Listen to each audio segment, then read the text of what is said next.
Who are you?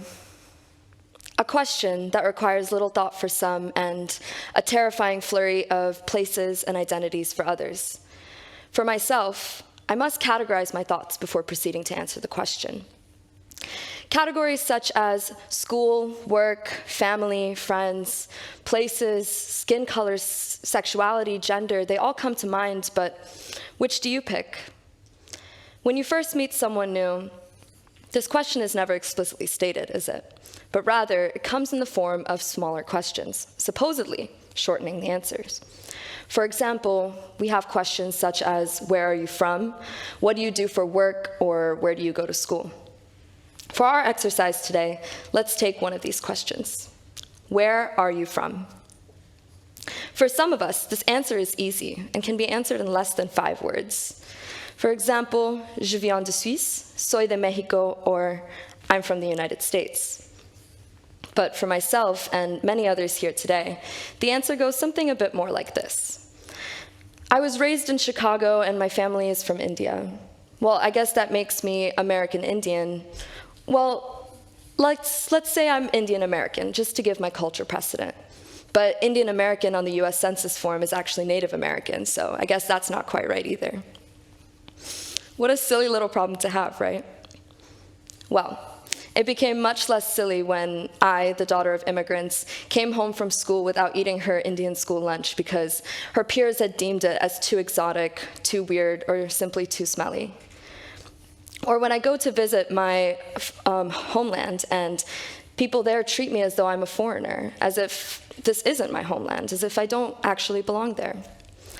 Thus, I find myself in a liminal space, too foreign for one, too foreign for the other, and never enough for both. I embody a third identity, one that Ruth Hillesum coins as the third culture kid.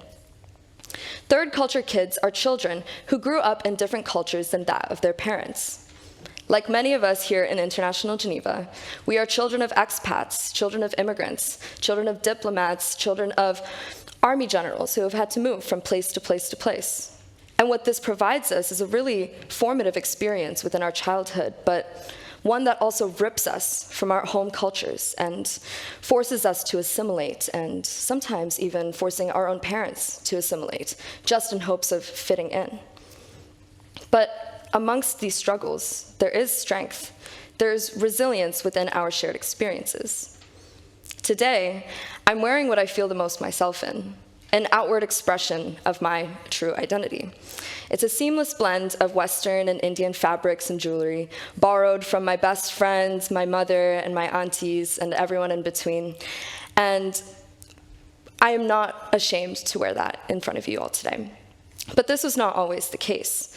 When I was growing up, I was completely embarrassed to even step outside of the house in traditional Indian attire or wear something as small as a pottu on my forehead.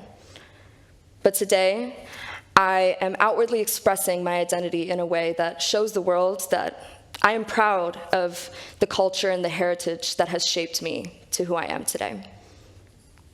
As third culture kids, we are the connectors, the bridge builders, and the global citizens of tomorrow. And we possess a unique perspective, one that encompasses multiple perspectives and allows us to defy the categorization and celebrate the beauty of diversity. And one thing that we really understand best is we possess these multiple perspectives to be brought forward at a decision-making table. Our critical thinking skills rely heavily on these multiple perspectives, and what we also understand is that everyone at this table also has a different perspective. And thus, we cannot just have these solutions in a way that only pertains to one perspective, because we always know that there's more than one way to a solution. And what we also understand is that home is not a place, but it's a feeling. It's a sense of belonging that eludes the borders and cultural divides of our daily lives. And what we don't understand when we're growing up is that being part of a diaspora is one of the most enriching and formative experiences a child can get. For example, I grew up in the suburbs of Chicago, a melting pot, to say the least, and I found myself making friends with anyone and everyone, regardless of where they were from. And what I found very interesting was that most of my best friends, still to this day, are third culture kids themselves. And this is because when we feel these senses of isolation or grapple with these issues that we can't root ourselves in one place, we have each other to rely on. And when we speak multiple languages and celebrate these diverse holidays with each other, we become chameleons of culture, seamlessly blending into our environments while wholeheartedly retaining the essence of who we are. So, who are we?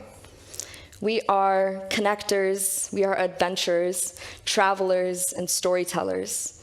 We are third culture kids, proud, resilient, and unapologetically ourselves. Thank you.